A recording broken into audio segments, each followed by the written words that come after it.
really, fun with it. we don't really have a world that we've made for it yet. We're more like we're testing the VRMs at other people's worlds. But I'll go see if I can dig one up. Yeah. Oh, nice. Yeah, I'm looking through the bots over here. Hydra? No, that's not the right bot. I'm not seeing Hydra it. works. Who? Hydra works. There's a couple of them that can play for you. Could you turn them on for me there, Musashi? You're probably on your phone, aren't you? Yeah, there's a reason I asked you to help host today. Yeah. I'm having major Is the technical Wick difficulties. No Wick, no. Carl just, Chronicles. Just press / and play and see what pops up. Only Carl bot commands at the moment. I could play Roblox with you guys, but I don't think you want that. You know, I was goofing around playing some Fortnite and some Fall Guys the other day, and I was like, man, we need to do this more. Like, Fall Guys is a great one if you got a group of like 15, 20 people where we can all jump in. Yeah. What's that one you were building on recently, Musashi? Bongo bot. Bongo? I'm not building on Bongo. I've listened to Bogey over here. Also, the event. Ooh, yes. Go to channel starting soon. Yeah, it looks like all our bots actually, music have been killed. Here's what I just jumped into Third Planet Studios is trying to work on some test stuff in there. So it looks like things jumping in and out, but here's one of the Avistar guys we're messing with. This is actually the community mod over at Avistar. His name is Walshy. This is the one that he's used that we're testing. Like, that was a fun one to start with, but Bogey's been working real hard on the Third Planet Studio. It's looking fucking crisp. Yeah. Oh, we have a bot recording us, by the way, everyone. Today is the community call, so it is being recorded for austerity. Oh, Binks is in there. What? Nice. So the implications for Hyperfire are pretty interesting, folks. Bogey has his world set up pretty well. There's actually ways that you can push your notifications that come from your Hyperfire world into your Discord. So, for example, if Metagame had a community call and we were all chatting in there, our chats could be pushed here to Discord, which I think is pretty fun and interesting. Yeah. Webhooks. What's up, everyone? Hey. Howdy. You know, actually, that'd be really fun for I know part of the community call was like I was just going to talk about some of the stuff I'm working on and things, but if we have a Hyperfy world that somebody's like messing with, that would actually be a lot more trying to think from presentation thing. It'd be fun to just jump in there and have us all inside the world and things. I have two that I'm messing with, but I think Bogey's actually building stuff. Nice. Bogey might be building the one that I actually jumped into. I don't know if he's working on the 3PS one or some other thing, but he is indeed working on that one. Metagame out here building everywhere in the world. Welcome to our community call. We spent the We're in the dungeons. The community calls in the town hall. Just wanted to let you know. Oh, thank you so much. We're gonna pop on.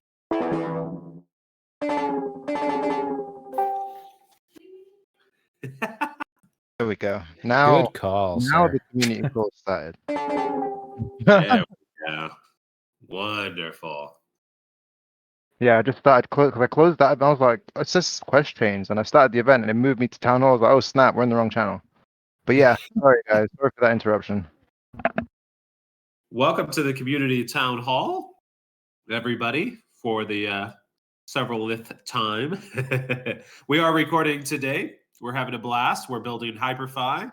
we're doing our little community updates at the moment. So we usually take the first 10, 15 minutes to hang out, get a few updates from everyone, and just spend some good, happy time with each other. So we were just hanging out at 3PS, Hyperfy World that Bogey was building in. Trislit was showing off some brand new Avastar cool stuff. Bobcat's got a handful of worlds that he's building on. We got the blockchain socialist on today, so hopefully we're going to hear from them. And yeah, if anyone else has any cool updates, I'd love to hear them. Yeah, I guess I've officially launched my Web3 Woodlands project. So. Woo! I am super pumped for that. I would love to hear more about it right now. It's about all I got right now, but we'll have more soon. Launch is a go. The rocket ship is on its way. What launched? Where do we mean we have like a link to follow or something? No, I've just announced the project pretty much on Twitter, and I've started a Substack, and started a YouTube channel. Just a bunch of different socials that I opened up. You'll have to shoot us the links so we can start following the channels and I'm be ready for the Oh, sure, I'll get it together. cool. I was doing a bunch of Exciting. research on homemade water filters, so super pumped for that.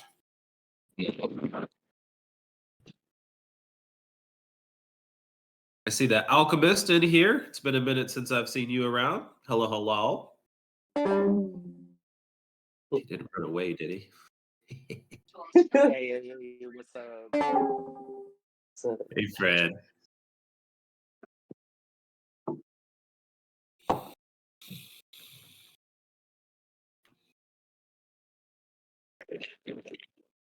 Rika is here with us today. We are doing a little build in public session right before our community call. So we've been hanging out for a minute. We've already got some energy rolling here in Metagame. Yeah, if you guys got a good Hyperfy world or some other thing, we can all jump in, post a link, so we can all jump in together.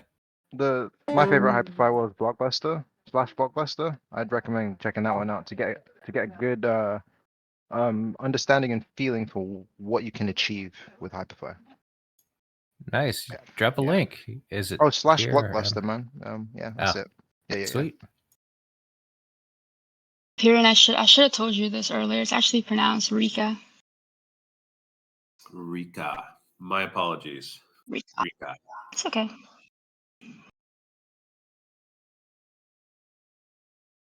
And I did drop the Hyperfy link in the Townhall chat for everyone. Give me flashbacks to like Star Trek: The Next Generation. The nostalgia is mad, bro. Honestly.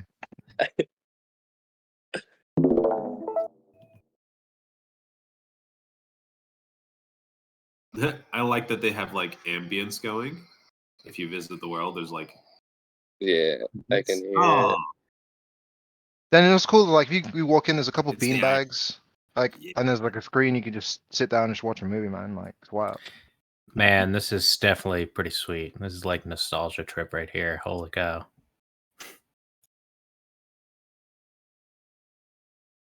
Oh wow, you can really look at all the. Yep, there's a lot of detail. You can also pick up the videos, and if you're clever enough, you can parkour your way up to the roof where there's some beer cans. You can chill out. Also, the Iron Giant's there. Yeah, man, enjoy. So apparently, Metagame is taking a blockbuster run this morning.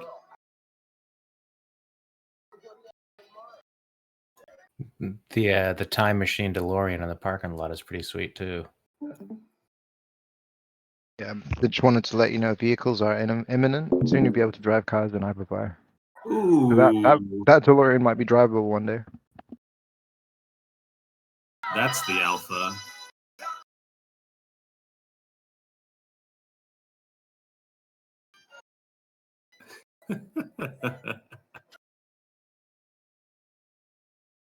let you in on a little secret. The Holiday Gift Center at Blockbuster. After all, everybody has a favorite movie.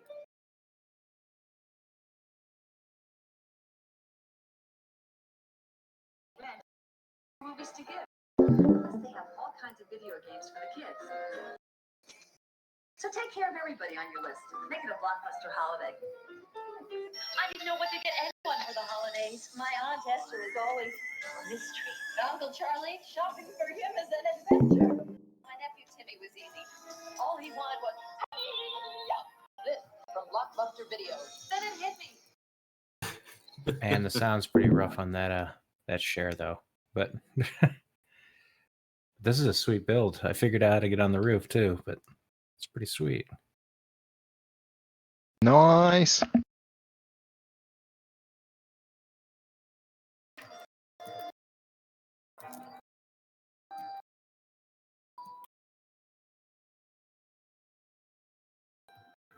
I'm just trying to find a bunch. I've made some friends since minting a Hyperfire world, and I've also gained another Hyperfire world by completing a bounty for this friend. He also and he shared me a bunch of his worlds. I'm just trying to find them. Oh, I found them. So I'm gonna chuck those in the chat. Yeah, these worlds are ridiculous. I haven't even checked out all of them. They're crazy. Super cray cray.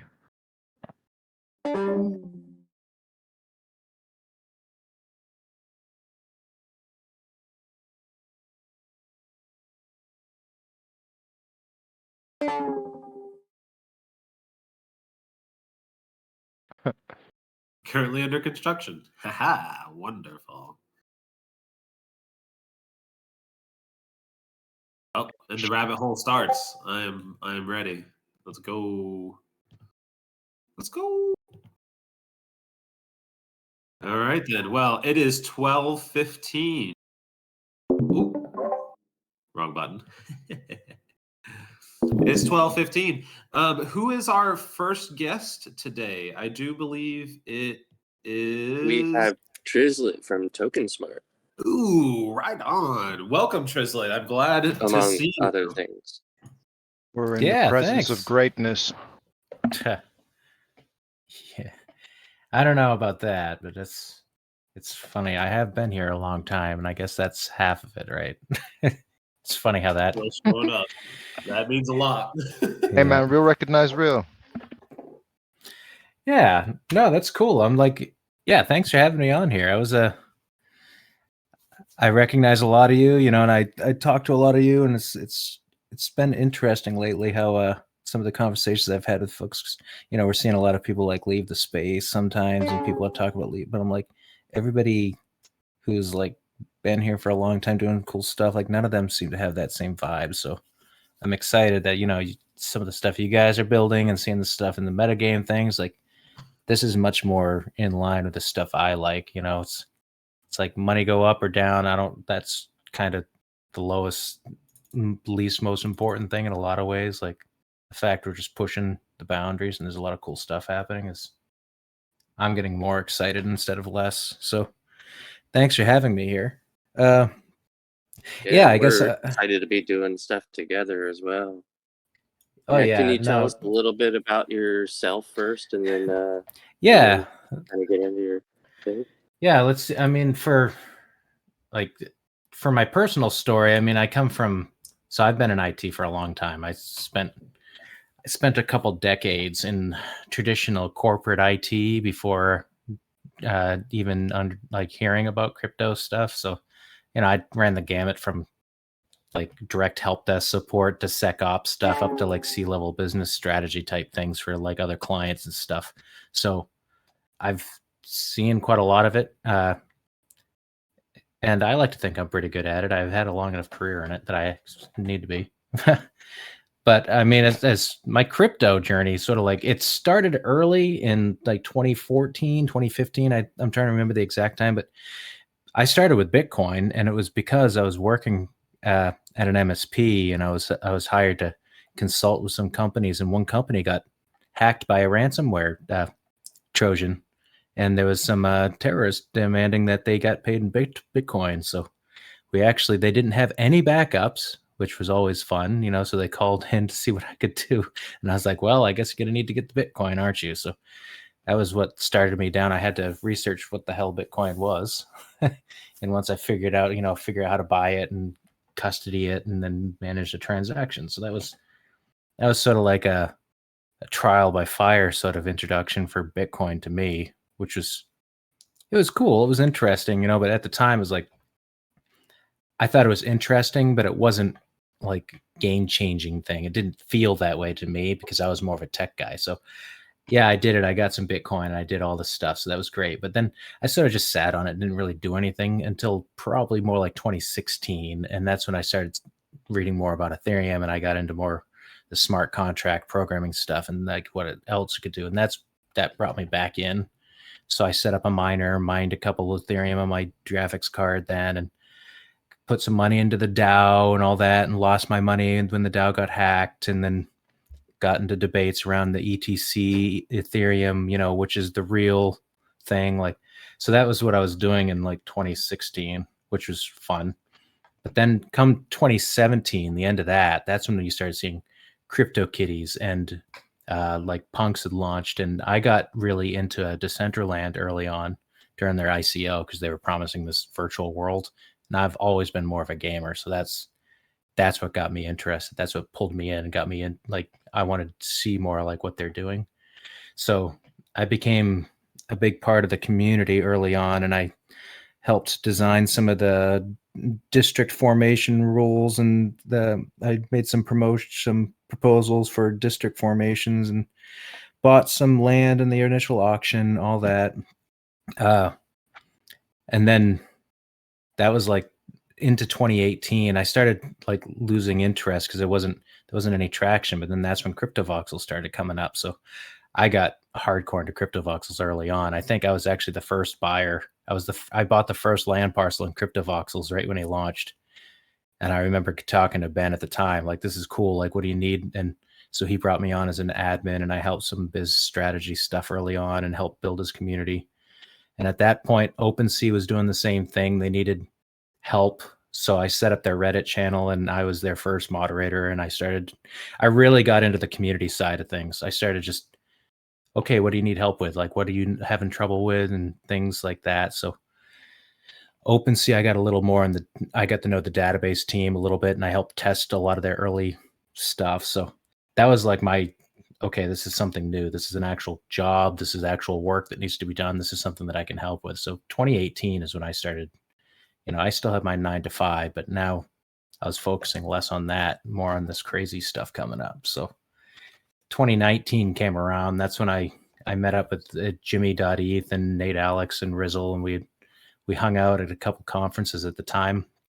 And Jimmy was working on Avastars at the time, but he was having trouble with a lot of contract stuff, so he asked me to help. So I helped with Avastars when they were first doing it, and Nate Alex was launching InfinFT, so I helped him with like the front end stuff, things like that, and user service type things. So we all got together and formed NFT 42, which once we formed NFT 42, we decided to take it to Outlier Ventures, go through their VC training program, try to get funding. So that's when things started becoming a serious, like, now it was a company and now it wasn't a hobby, you know. So I quit my normal job. I went in hardcore here. Actually, like, it was a fun story where we started early 2020, maybe. I remember I had to tell my family I was trying to do something, you know. I was building a company. So I went and moved in with Jimmy for a couple weeks when he moved to Texas and helped him with his house projects and stuff while we were on VC calls. And we did a lot of that stuff, but we quickly we got one of our first investors was Gary Vaynerchuk. So that immediately dropped us and got us involved with VaynerMedia. And so we designed the VFriends project for Gary. And then we launched that, which was real interesting. Like, that was my first exposure to like true, you know, this isn't just a small contract dropping. Like, that was such a massive hit that it was like we had 100,000 people hit the mint button at the same time. We had to spin up all kinds of back-end infrastructure, DevOps things. Like, it was crazy. I don't know if you were there for the VFriends launch, but being on the back end was insane.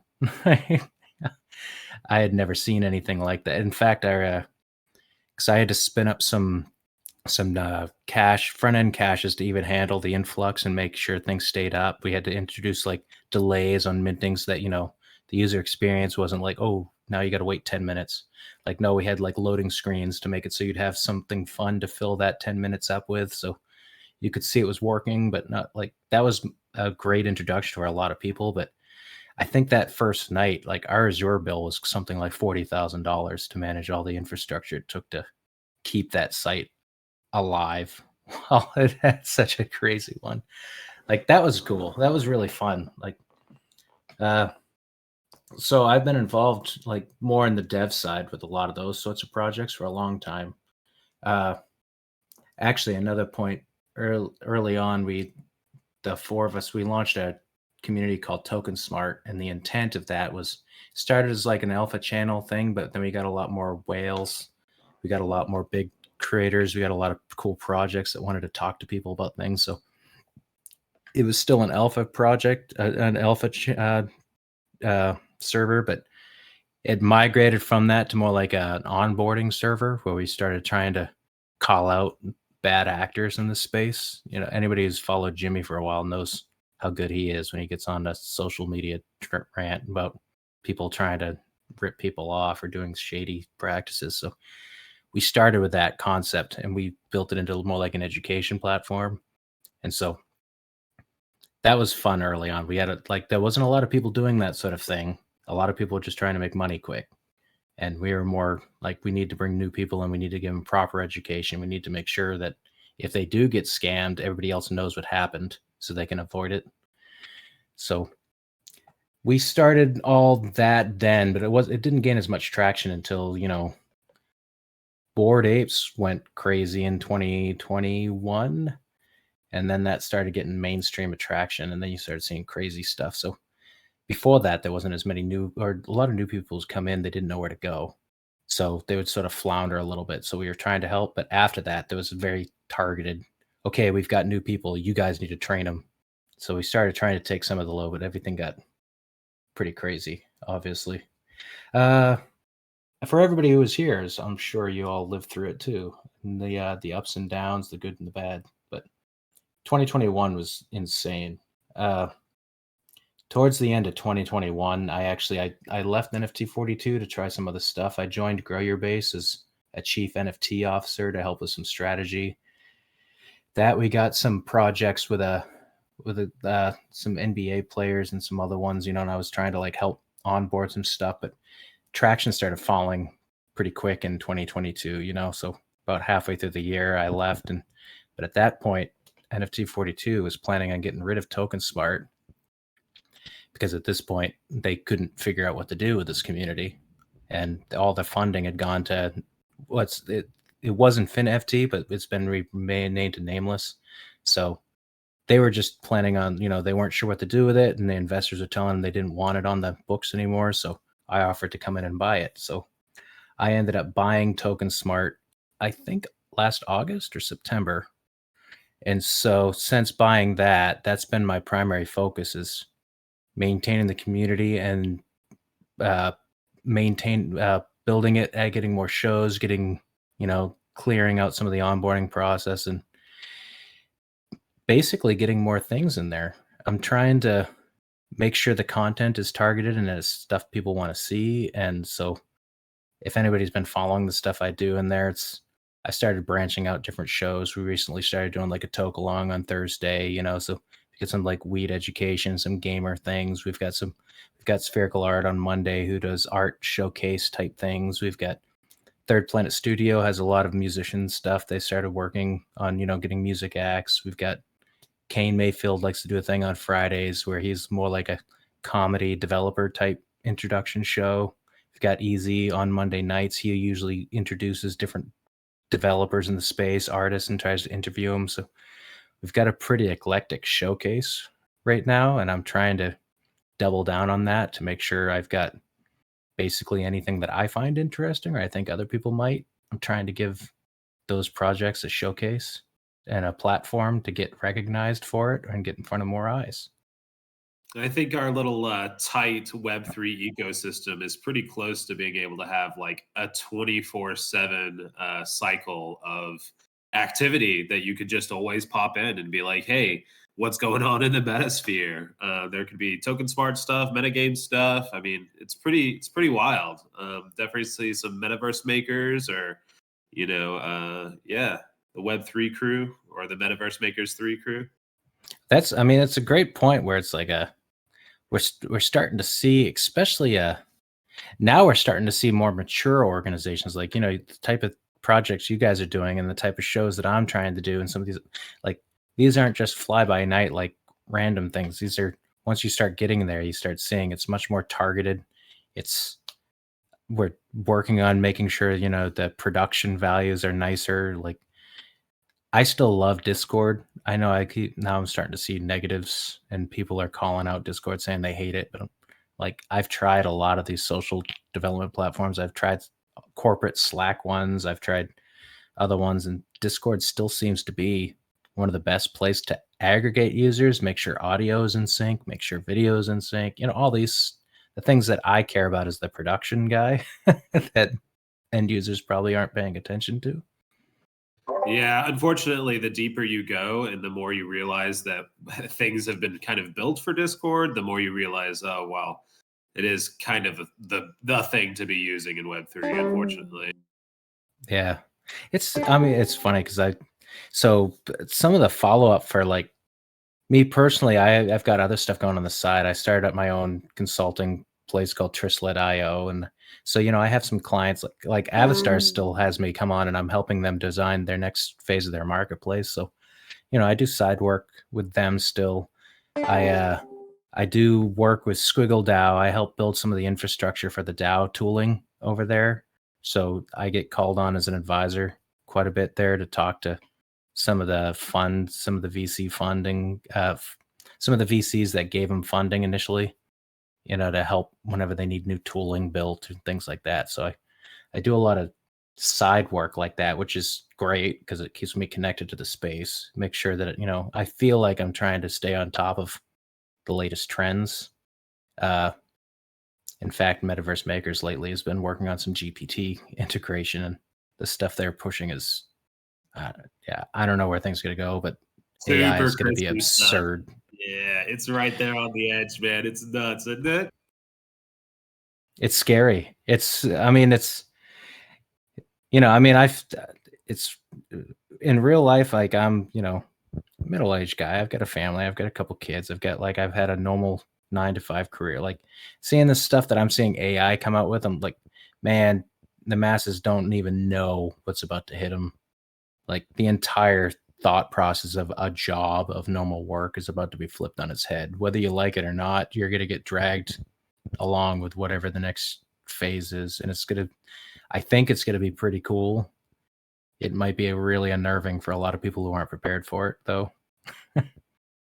It's going to be interesting waters, most certainly. I think a lot of people will find the values and the opportunity that blockchain offers with, public, ledgers and truthiness being kind of there on the forefront. Like, there's definitely some possibilities for it to be uncomfortable for people, but I think that if good people,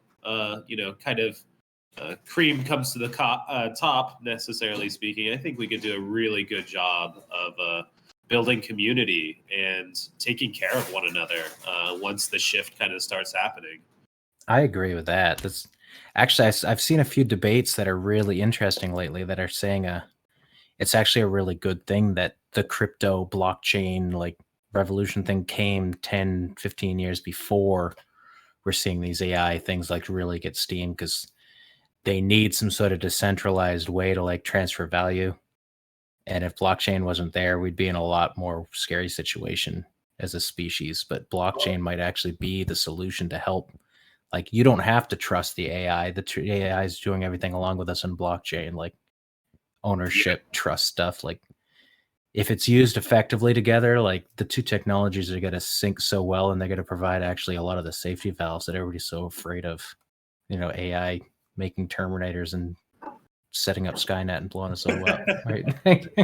Yeah, right. I never really thought of it that way, but I 100% agree that thank goodness blockchain happened before the AI revolution.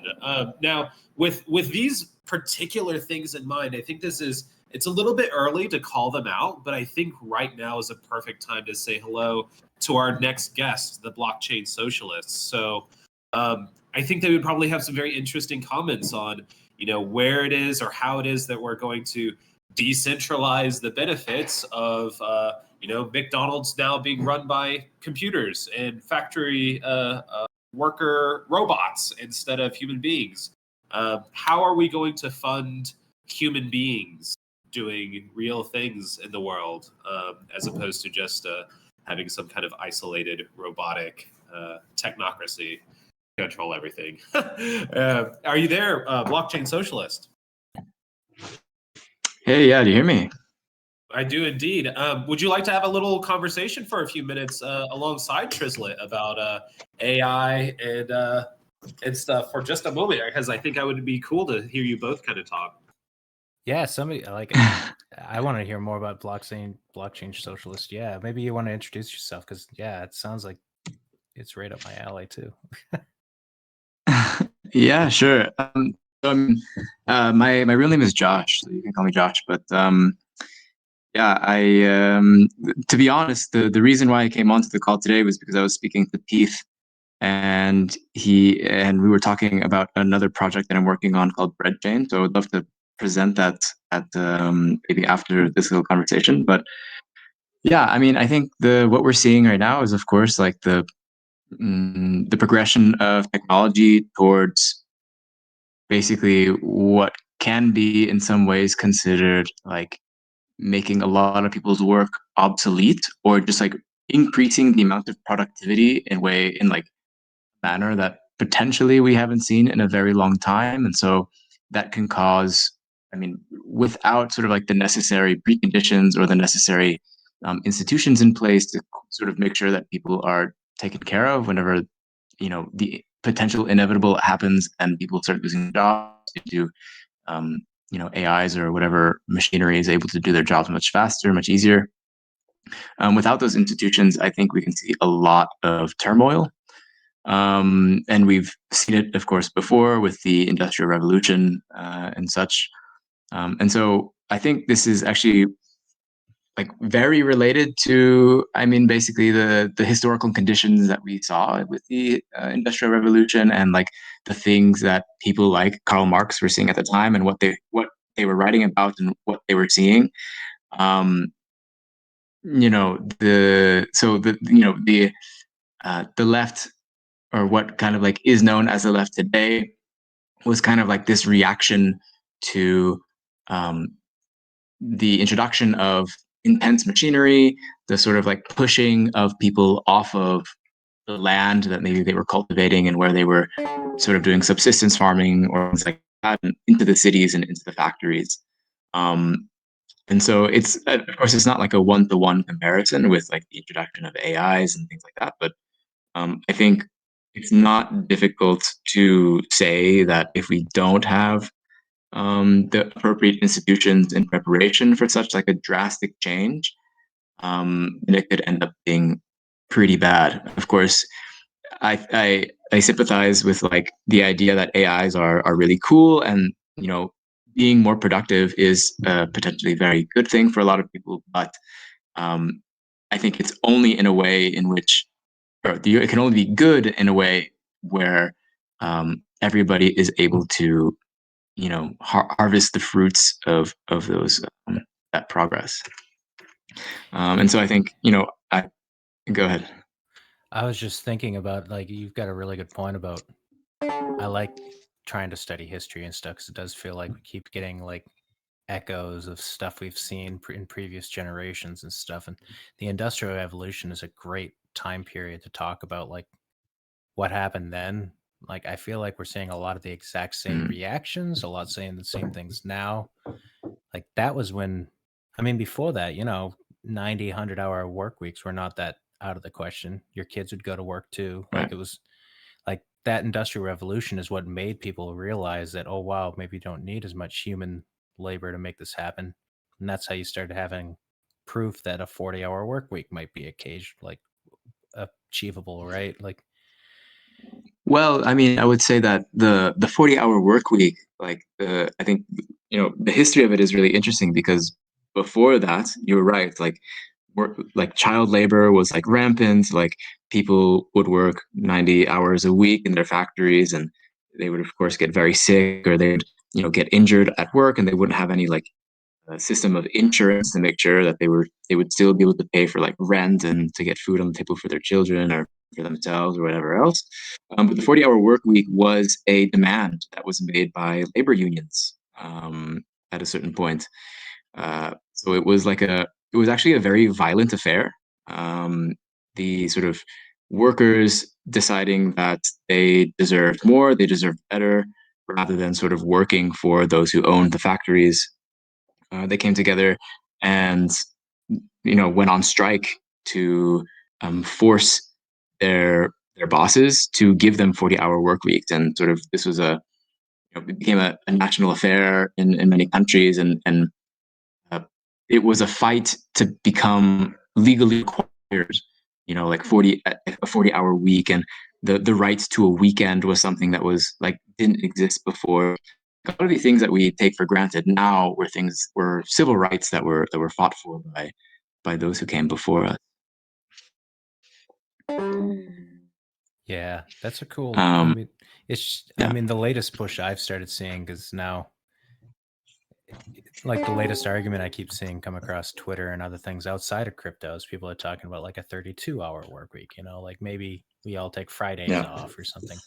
And it's like, the two sides are like, well, it's like we can't pay you the same, but it's like, well, the whole point is that if we're developing technologies that make it so what used to take me 8 hours now takes me 6, then why do I need to work 8 hours? Like, in fact, why aren't you paying me no more for working 8 hours? Because I just did the same amount of work, right?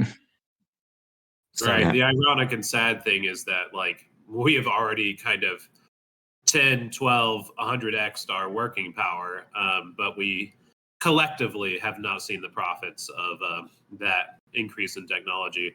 I think that they say now the actual real standard is about a 4-hour work week, and most people can suffice most of their needs with that.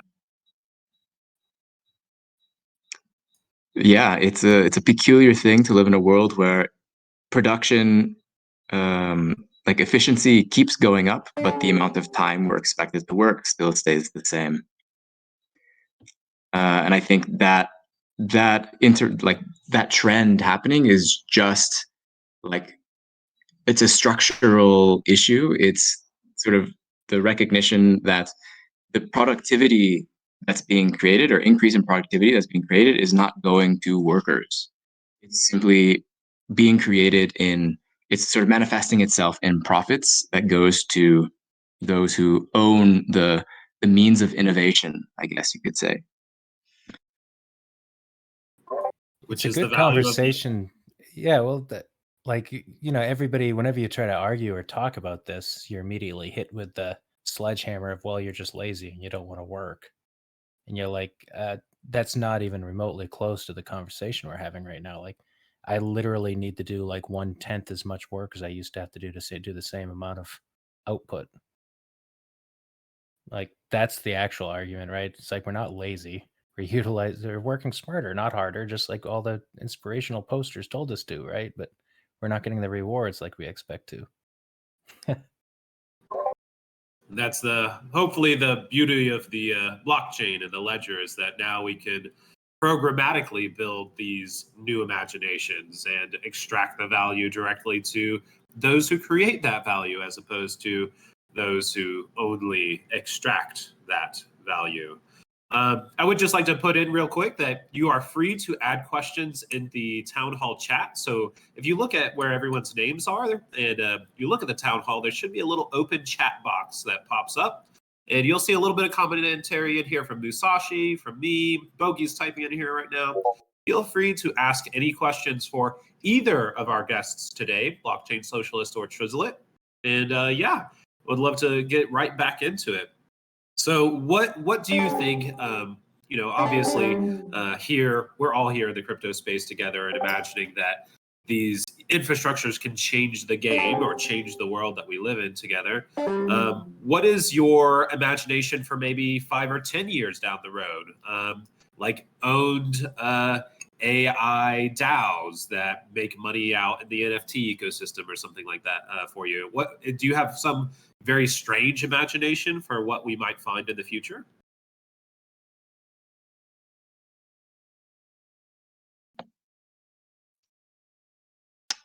Did you want to go first, Trislit? Or I kind of wanted to hear what you had to say. Like for me, I'm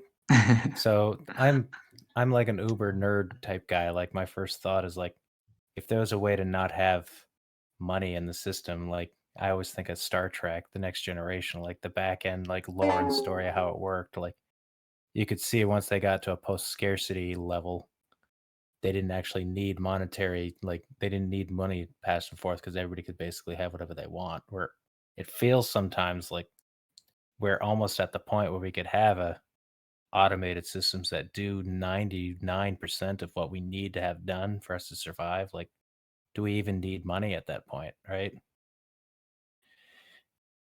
I don't think that's 10 years down the road, but maybe a little longer than that. Yeah, I mean, indeed, Star Trek is kind of it's like communists' favorite sci-fi show because the ironic thing is that the way that communism is sort of described as being like as existing in the future by Karl Marx is a world where there is no class hierarchy, there is no state, and there is no money. There's no monetary system. So I thought that might be an interesting provocation for some people.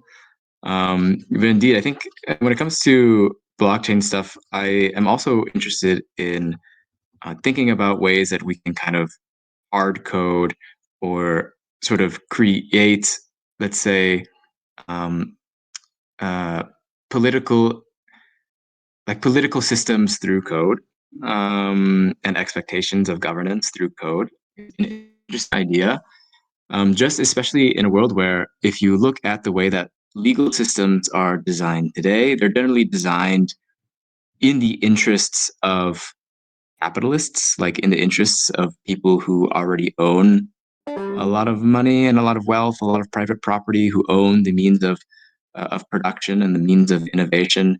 The laws are generally written in their sort of with their interests in mind. Often, this isn't the case for everything, of course, but often it is. Like just a quick example in the United States, I know a corporation is legally considered a person. Um, any sort of like rational society would find that pretty ridiculous, but in a place like the United States, it seems that they especially write legal code in the interest of those types of people. So thinking about blockchains as a kind of more neutral space, or at least a space um, that hasn't been tainted by kind of these types of things, as a place to co-govern and um, co-create different types of organizational structures and social relations that maybe we aren't necessarily used to. I mean, I look to cooperatives as kind of my inspiration. A cooperative you can think of as just like or at least a worker-owned cooperative is just like a corporation, except rather than only having a few people who own it at the top, you have everybody who works in the cooperative owns the business as well. So I think like I take some inspiration from them just because they have been already exploring this of co-governance and how to govern things together in really interesting ways that I think are worth looking into for people, especially if they're already interested in DAOs. But yeah, I don't know if one maybe interesting example as well when it comes to the AI thing that you mentioned earlier is the one of Holly DAO. I don't know if anybody is aware of Matt Dryhurst and Holly Herndon. They're like the co-hosts of the Interdependence podcast, and they do a lot of music things, which I think are really interesting. But they make a lot of music with AI. So Holly Herndon is a singer who created an AI model where you can sing like into a microphone and it'll turn your voice into her voice. So they did like a nice TEDx talk about it as well, where they were able to do it in real time.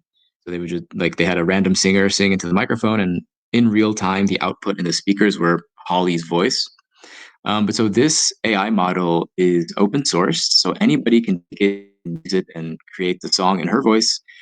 And so one of the things that they're interested in thinking about is like in this world where AIs are available and everybody's able to kind of like take the voice of a singer or an artist and kind of make infinite amount of copies of songs without necessarily them having to actually sing it because of the AI model. They created this DAO that's made up of people who are like friends and family of Holly, mostly from what I understand.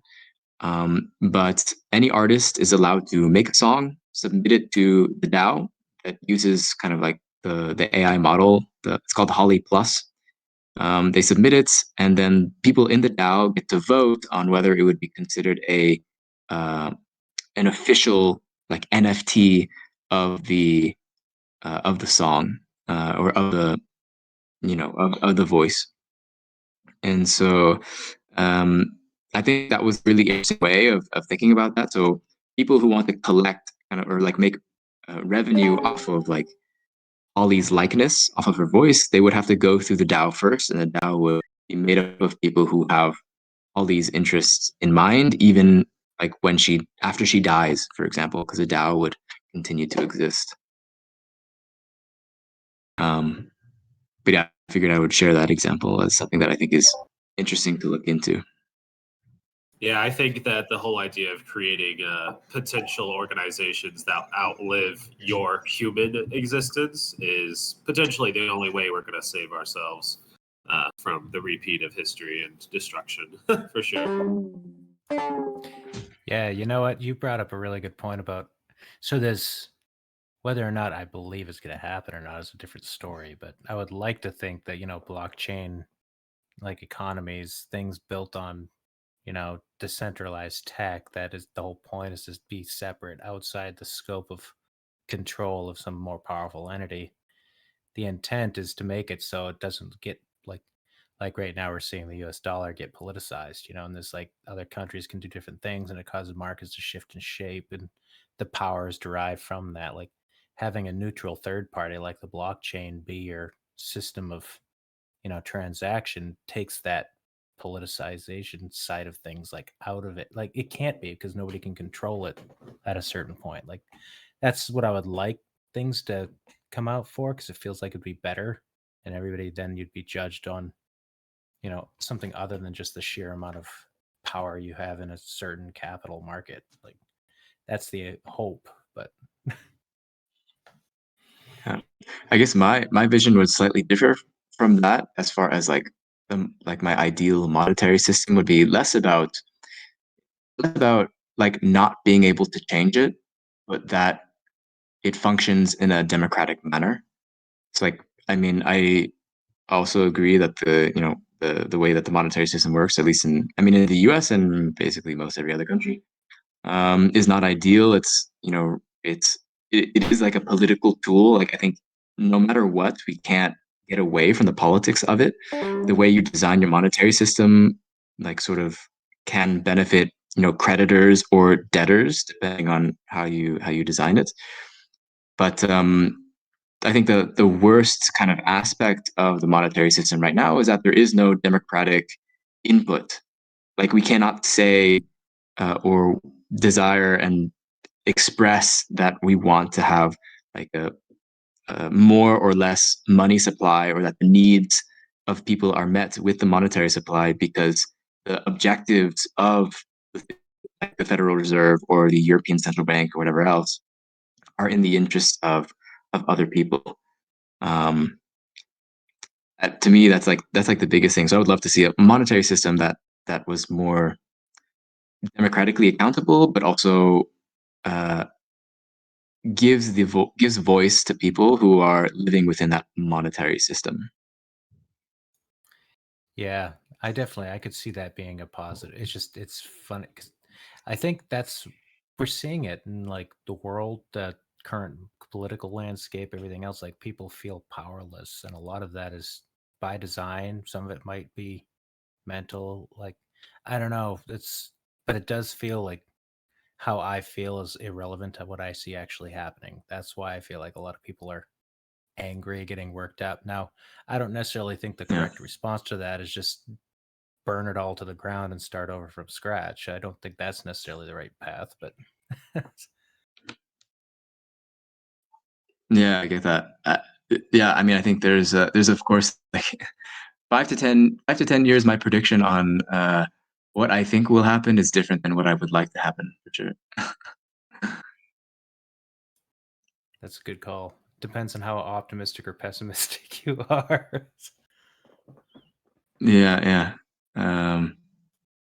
Because yeah, when you start to stop and think about it, you're like, damn, there's a lot of problems out there that we really got to work on, and we haven't even made like the first steps into into making way on that.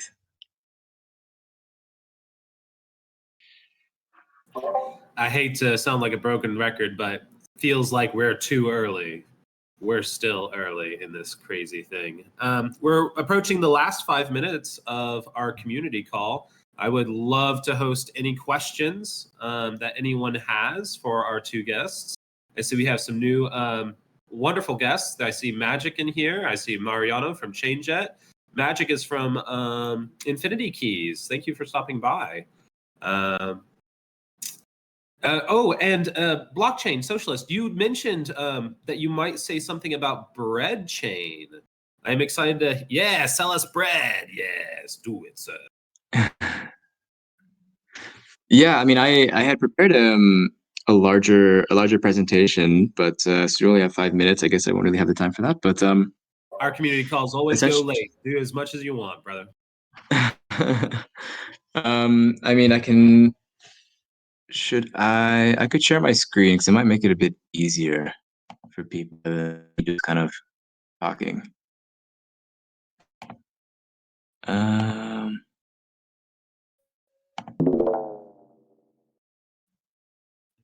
right, are you guys able to see my screen? Not yet. It's loading for me.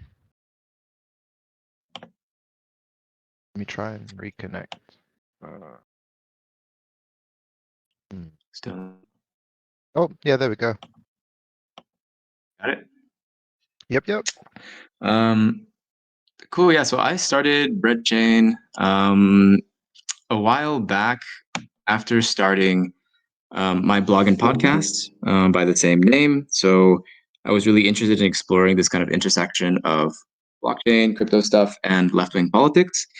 And so I created these online communities called Crypto Leftists. So there is a subreddit out there, and there's also a Discord as well, which if you go to cryptoleftist.xyz is like an invite that's available. That's always there. But so after talking to some people in that community and doing all this work, let's present. We got to talking, and you know, kind of begs the question after talking about it so much is like, okay, we're talking about it, but how do we start doing stuff with it?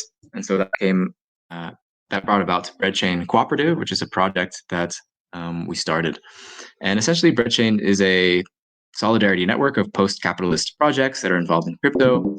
Essentially, we share labor power, we share resources, decision making, and mentorship between each other. And kind of the reason why we have it is because in a world where only profit maximizing organizations get funding and support, especially I think in crypto world, this is a bit of a problem. It's kind of up to us to build some sort of alternative structure for some kind of post-capitalism, something after capitalism. And kind of the reasoning of why we want to make BreadChain is because it's sort of this prediction that blockchains will become more consequential, and those on the more, say, political left of the spectrum will kind of be on its heels at the current rate. And so the political left won't really be very prepared for that potential change in the economy and the world. And so in preparation for that, Breadchain kind of wants to be that infrastructure. But Breadchain is first and foremost a federation, and it's meant to be a point of reference for people on the left when it comes to the blockchain space. And its preparation, we think, is very important because we have to prepare for the future. And the first thing that we have to do is kind of just like acknowledge each other's existence, to have some sort of organization around it, and to be able to communicate and coordinate better than those who have a lot of the money and a lot of the power already. And so in a lot of ways, Breadchain is kind of like a mimetic attractor for leftists to explore crypto space and to begin building tools for some sort of post-capitalism. Breadchain is not about the creation of just one application, but sort of like this larger vision of how do we prepare for that future. And so the core objectives are to promote the building of technical tools and literacy for more left-wing projects, financial sustainability for those projects, and to build a coalition of these projects as well, so that we can help each other in advising, skill sharing, cross-promotion. And so we run on 4 different principles: mutual aid, dual power, transparent governance, and economic democracy. I have the pictures for these 2 because we've written articles on these. So if you go to breadchain.mirror.xyz is where we post them. Then you can like read more about those principles if you want. This is the federation at the moment. So there's Breadchain itself. There's PacDAO, which is in New York City, which is a mutual aid organization in New York City. So if you're there, I recommend to check them out. LaborDAO is a group that's sort of looking into blockchain and labor practices, or Web3 and DAOs and labor practices. And the Crypto Commons Association, which I'm actually at right now. They have a sort of like this bed and breakfast in the Austrian mountains. It's actually where I first met Keith, like two and a half years ago or something like that. But they host events, ones that are especially around sort of exploring commons theory, which is like a specific type of economic theory, and cryptocurrency and blockchain. And so us 3 are that. One of the things that Breadchain is sort of like very interested in creating are what we call solidarity primitives, or I guess I can just quote this. We define solidarity primitives as a rethinking of what is commonly referred to as financial primitives in Web3. So kind of like these money Legos that people talk about a lot in DeFi. But rather than using blockchains for profit maximization, solidarity primitives use them to help forge solidaristic relationships between individuals and collectives. So we're just kind of like taking this idea and twisting it a bit towards something that we think is more progressive. And so the first solidarity primitive that we've built is called the Breadchain crowd-staking application. It's a application that's built on Polygon. And then we make this bigger, and it turns your DAI into bread, and it helps. It's meant to help fund the organization in some ways. So the application, basically what you do is you send DAI to the contract. The contract forwards the DAI to an Aave lending pool, not Compound. And that DAI sort of accrues interest and is sent to the cooperative Breadchain. However, for the user, at the same time as you send DAI, you also mint bread. So bread is minted at 1-to-1 collateral as DAI. And it is an ERC20 token, so it can be used, sent and received just like you would DAI. At the same time, with your bread, you can send and receive it to your friends, or you can even burn your bread and at the same amount receive your DAI back. So you're not giving like a donation of any sorts. You're kind of like a bank in some ways. You're giving us the right to the accrued interest, and you would but at the same time, you would still be able to have the same functionalities as you would with DAI. And this is meant to help support Breadchain and help support the projects that are part of the federation at the moment. It's sort of a way to deal with this contradiction, or this like really difficult problem of how do you exist within capitalism while also trying to build the tools to get out of it, or to build a post-capitalism. So the bread token kind of serves as like a digital community currency that's meant to try and keep wealth within the sort of like people who are values aligned with. So yeah, maybe I will stop there. I can do a demo if people are interested in that. It's pretty simple. I can show the application, but maybe I should pause to see if there are any questions or thoughts so far. I went through that pretty quick, so. I just want to say out loud how incredible it is that you chose a shift in vernacular for the blockchain primitives, because I think more than anything, I think that blockchain currently has a culture and vernacular issue. We definitely make it a little bit too obscure to participate effectively. And the more things we can take away from normies being able to engage meaningfully and helpfully for their own side, which I think is exactly what you're doing with these solidarity primitives, is 100% what we should be doing. So thank you so much. And I would love to see a demo. And I'm sure everyone who's here is just waiting around enjoying the community call. So hit us up. Cool, thanks. Yeah, definitely a big point for us for building the application is to create a way for people to use crypto without needing to like engage in maybe some sort of activities or things that they're not comfortable with. So like, intense financial speculation and like, yeah, the type of things that just people aren't interested in. That's a big part of it, to sort of get more people who are more progressively minded into the conversation. All right, I will show a demo. So it's app.breadchain.xyz is where the application is. So we have a couple of different ways that you can log in with the wallet. I use not this one. I want to use my normal one. Works. Oh, I think I cancel the other one. Where'd it go? Oh wait, Hey, Frame Wallet, what's good? Injected. Oh no, I think I rejected it. Yeah, I really like Frame Wallet. Me too. I've been telling some players here about it recently. I recently got a compromised wallet and I switched over to using Frame. It's wonderful. Yeah, like use. It usually feels like I'm in the future when I use it, but right now I kind of fucked up. I think something. When that's happened to me. Oh, yeah, there you go. You should work now. Should be good. Yeah. So there we go.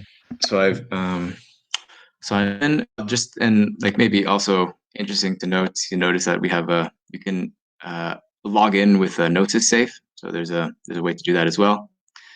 For if you're like a DAO that wants to create bread. But so I have some Dai and I have some bread, and I'm connected on the Polygon chain. And so let's say I want to make, I don't know, 10 Dai, whatever.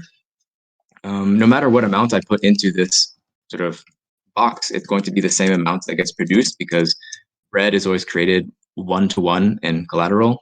So let's just say 10. I'm going to bake it. I will sign the transaction. It goes usually pretty fast because it's Polygon. It's usually fairly cheap, 3 cents, which is nice. You can always, these buttons, you can add the tokens to your wallet to make it a bit easier. And I've baked the bread. And you'll see down here the transaction was complete, and it'll give you the hash for the transaction. So if I click it, it'll take me to Polygon scan. And then the balances, in case you didn't notice, changed.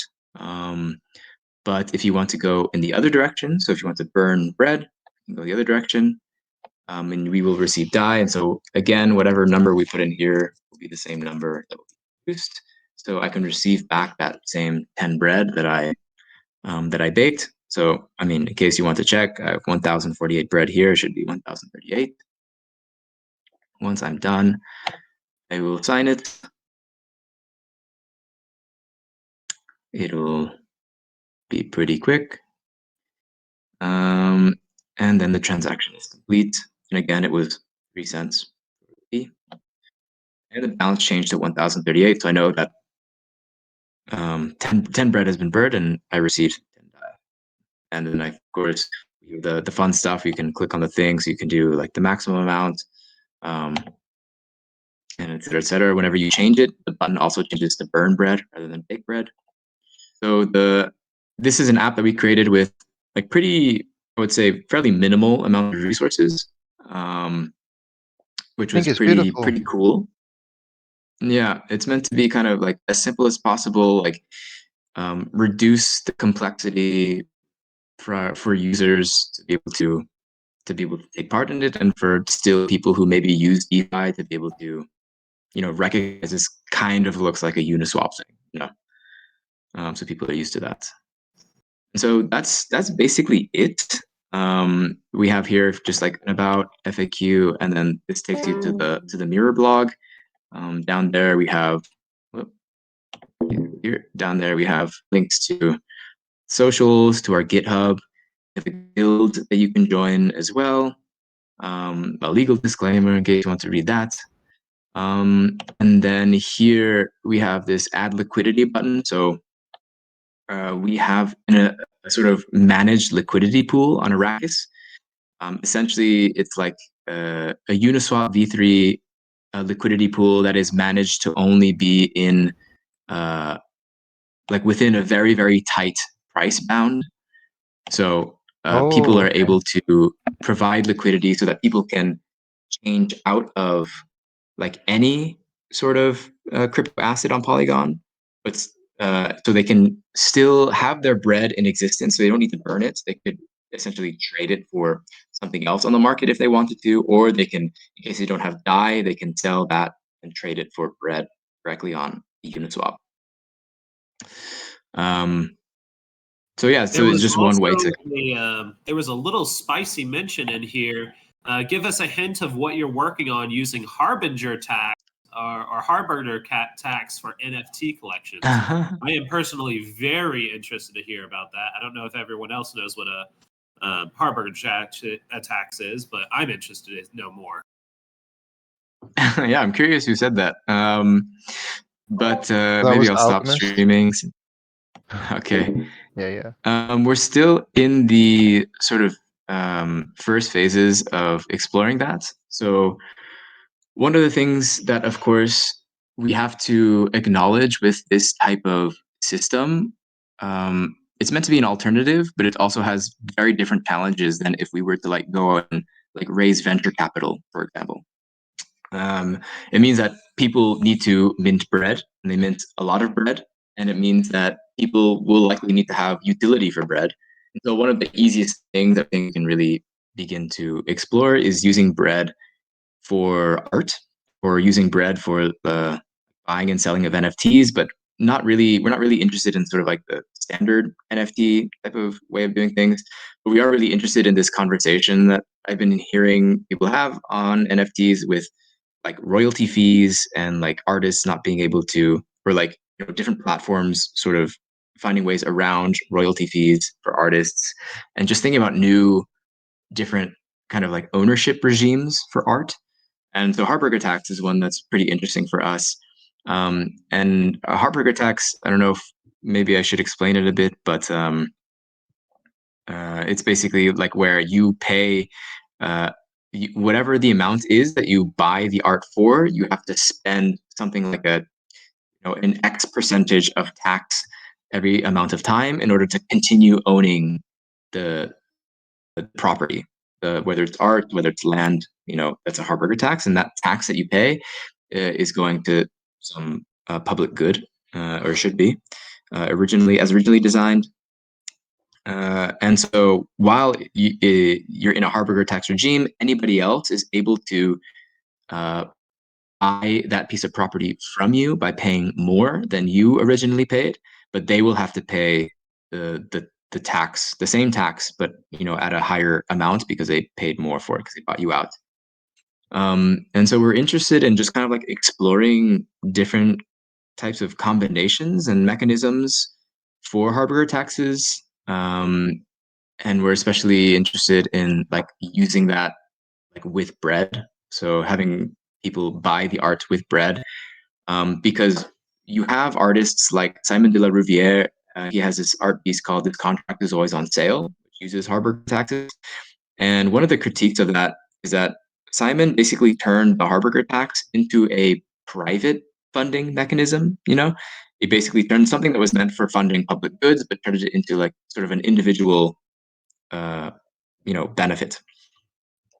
And so what we're interested in exploring is like, would people be interested in Harburger taxes if that tax would partially go to a public good, so that it would go towards bread chain being the public good that it is, since we're not profit oriented, we're like interested in building these solidarity primitives, we're interested in these type of things, not sort of like, we don't want to raise venture capital or become like a traditional type of tech startup or something like that. And so we're interested in kind of like this idea of what are the like optimum sort of combinations of like percentage tax, like tax split with artists and public goods, like the rate at which the tax is spent. So should it be like a week, once a month, whatever that is. So we're still in kind of like the beginning phases of like creating an exhibition for exploring Harburger taxes, but it's something that we're really, really interested in. Yeah, it's definitely feels like the bleeding edge of is interesting use cases and ways that we can fund public goods and do all the amazing maybe socialist things that we're excited to do out here in this space. We are 13 minutes over our community call time. We're all community here. Hell yeah, guys! Woo, it's Friday. Holla. Yo, blockchain socialist. I have a silly question. I really hope no one's asked you before. I really hope I'm praying to baby Jesus right now. But the bread token, is the divisible for the bread token crumbs? If not, please make it so, please. If it isn't. We could do that. Yeah, we Yes. had not thought about that before, to be honest. You're welcome. Thank you. Yeah, maybe we can call it crumbs. I'm open to that. Yeah, man. Oh, that'd be like 500 crumbs. Then, when you start utilizing bread token, in a more utilitarian type of way, like, buying and selling stuff with it, and, NFTs, whatever. Yeah, you can price it in crumbs. You know what I mean? Like, like how people price stuff in Satoshis, like when, some degen traders, like, yeah. you know what I'm trying to say? Like, yeah, For sure. crumbs. No, I'm totally open to that. But yeah, one of the things I just wanted to mention last is just that we're interested in being sort of like joining with metagame. So we're wanting to create quest chains for people to learn how to use the crowd staking application and to learn about what bread chain is and all these type of things. So once those quest chains are done, we would love to be accepted into the metagame family or whatever. I forget what you guys call it. Yeah, We the meta fam.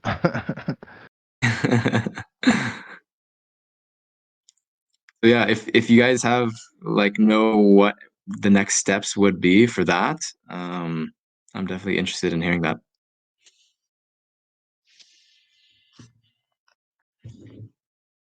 Well, we have go an on. entire section of our community that does bridge building work. So I'm about to call out the bridge builders, and we're about to make some roads. I'm building over here. Friend.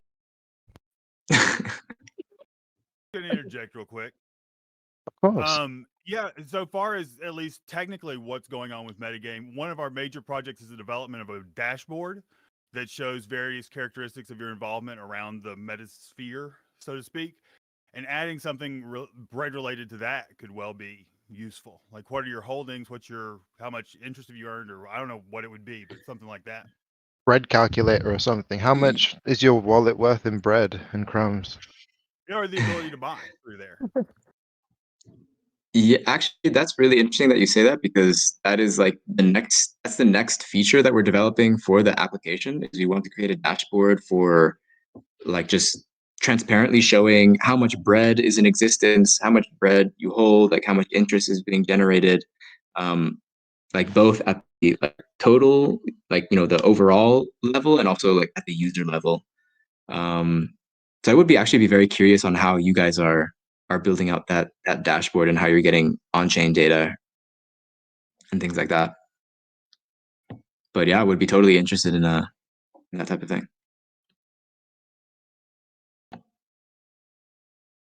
Definitely, my bro.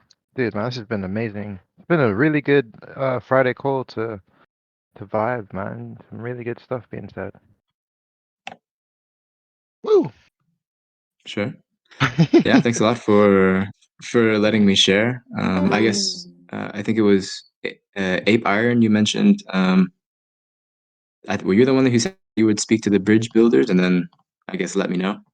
Yes, I already tagged them in the chat, and I think I'm technically part of that crew as well. So we're gonna get it done, dude. We're excited as hell to have you along for sure. Hell yeah. I'm excited. A little side note question: what's everyone's plans for this Easter weekend? Also, happy Easter! It's Good Friday. Yeah. Any plans for the weekend ahead? Going to break bread. Oh shit! I'm gonna eat some. I'm gonna eat some eggs. I hope it's not Last Supper, bro. You know what It's happens. gonna be a good time, man. Good motherfucking Friday, yeah. Oh yeah. I will. I'm currently in Austria, so Oh, I'll be nice. hiking mountains. I think. Oh, dude, that's what's up, man. My stepdad's Austrian, bro. I've done that once or twice. Wonderful. Nice. And that sounds nice.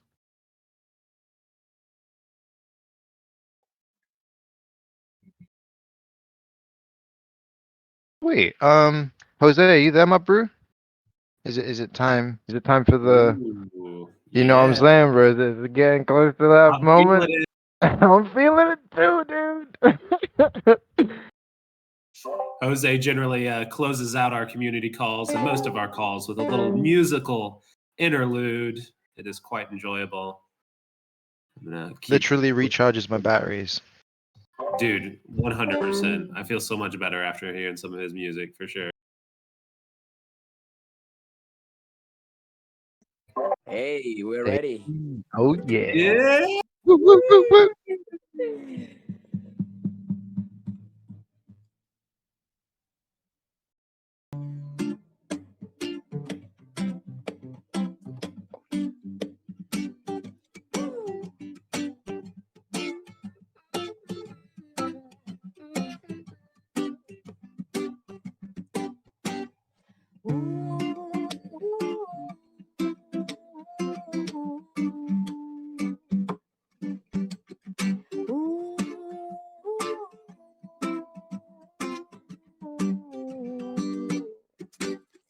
Oh, Jah Rastafari, you are my salvation. You make me realize the love surrounding us all in every situation. You and I.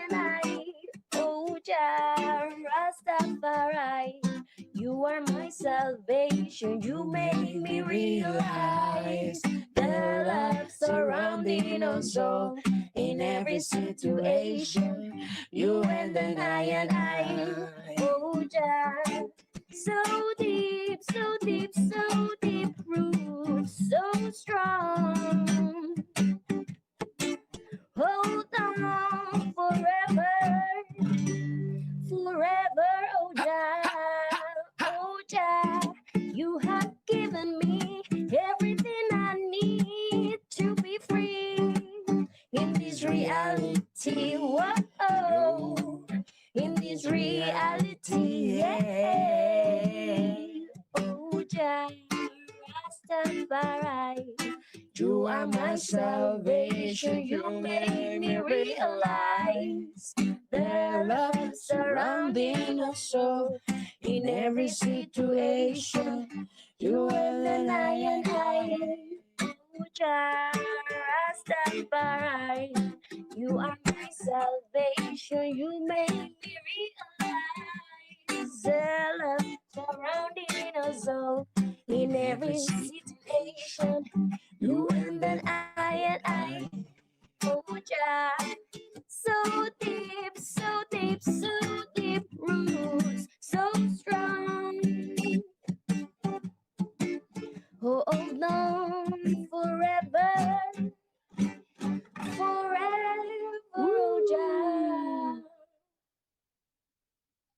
Jama. Ow, ow, ow. You're making me crazy, man. Such a good one today. Thank you so much. Oh, we want to close with this too. Oh, another one? Pajarito colibrí, no tengas miedo de salir. Hoy el mundo quiere que despiertes para ser feliz. Pajarito colibrí, no tengas miedo de vivir. Que la noche oscura y misteriosa baila para ti. Cuando sientas que infinito el mundo se abre ante tus alas, dentro de tu pecho, pídele al cielo en tu ser entero que te haga volar. Y si sientes vértigo en el vuelo, que se enciende el fuego dentro de tu pecho, pide al universo en tu ser entero dulce libertad. Todo va a estar bien. Pajarito colibrí, ya no tengas miedo de vivir. Todo va a estar bien. Pajarito colibrí, tú llegaste al mundo para ser feliz.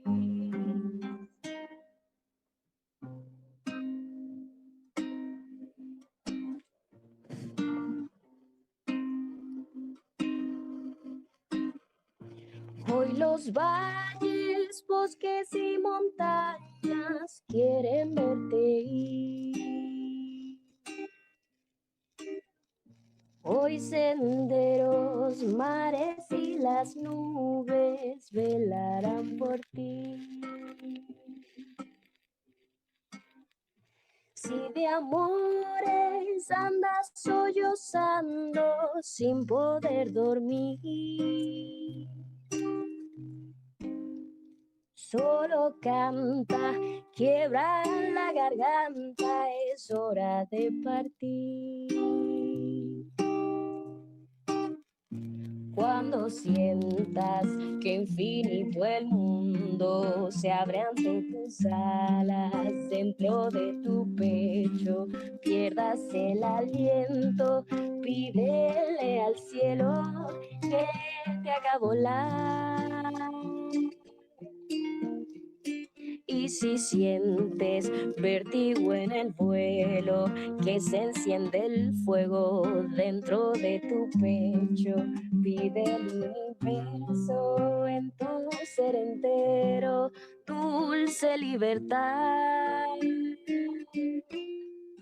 Todo va a estar bien. Pajarito colibrí, ya no tengas miedo de vivir. Todo va a estar bien. Pajarito colibrí, tú llegaste al mundo para ser feliz.